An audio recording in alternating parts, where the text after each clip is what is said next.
Hello everyone, I Khan sir, PGT Chemistry. Today in my chemistry lecture I am going to discuss about the your titration. So see here, this is the aim. Aim is just like the question. You read very carefully to the aim, try to understand how will you make the solution. So this is the molarity given m by 20. Here m stand the molarity. You know oxalic acid formula. This is the COOH and this is the COOH dot twice H2O. You must take the oxalic acid hydrated. Its molar mass will be 126 gram mole inverse any per mole. And after that, for calculating the weight, we have the formula. Now see, this is the molarity is equal to, this is the weight into, this is the 1000 upon the molar mass of the oxalic acid, that is 126 into volume of the solution 100 ml. Listen here, you have to prepare to the your oxalic acid solution in 100 ml, and this volume may be changes. Means in place of the 100 ml, your teacher may be given the 200, 250 ml or 150 ml. So now see here, theories, you know that this is the principle, how will you titrate and what happened during the titration is given here. And after that, see here the chemical equation. Here is a chemical equation. So this is oxalic acid, this is sodium hydroxide, will react and form the sodium oxalate and the water. So this chemical reaction take place. So you must write in your copy. Now see the indicator. Whenever base is a strong and acid is a weak, all organic acid are the weak acid. At that time you use the indicator phenolphthalein. So actually this phenolphthalein, when you keep in your small conical flask where you have taken the 10 ml of the sodium hydroxide with help of the your small pipette, then you will get the pink color. After adding the oxalic acid from burette to the your small conical flask where you have the pink color solution, it will be become the colorless.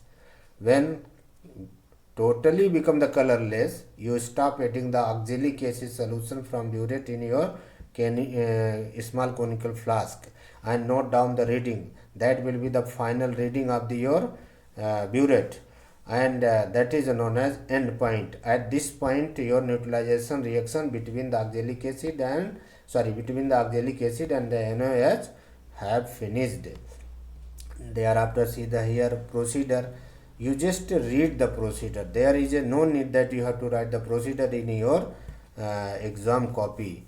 And after that, see the observation table. This is the very important, and you must fulfill this observation table. And now I am going to discuss about the observation table. So now see here, you have to take the at least 3 or 4 time of the reading. Suppose initial reading of the burette 0 cc, and this is the suppose 12 cc. So this minus this is equal to will be the 12 ml, means you have used 12 ml of the oxalic acid.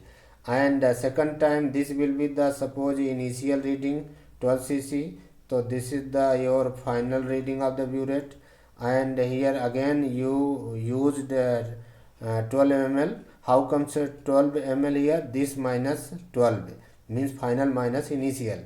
And suppose third times your reading is a 24 cc, and final reading is a 36 cc. Then again you will use 12 ml of the your oxalic acid from burette.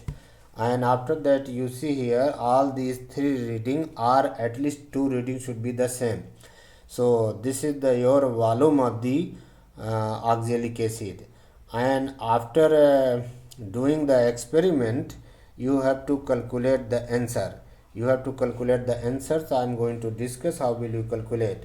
For that, this is the formula m1 v1 is equal to m2 and the v2. Suppose if you want to calculate the m2, then formula will be m1 v1 upon, here will be the v2. Here m1 is a molarity of oxalic acid which is given in your m by 20, and v1 is a volume of the oxalic acid which is given in the your observation table, that is 12 ml, and m2, this is the molarity of NaOH you have to calculate, and v2 is a volume of the NaOH which is taken the 10 ml with help of the your small pipette. And after putting all these value in this formula, you calculate the m2 is a molarity of NaOH. Thereafter you see here, with help of this formula you calculate the strength of the NaOH.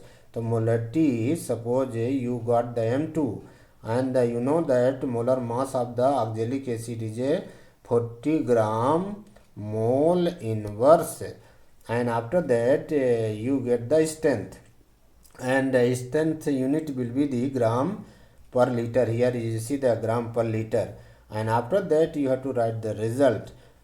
Result here will be the strength of the given sodium hydroxide solution is a whatever you calculated from above data, you have to write in place of that, and this is the very important concept, and I hope that this video lecture will help you a lot to the you in your practical exam. Thank you.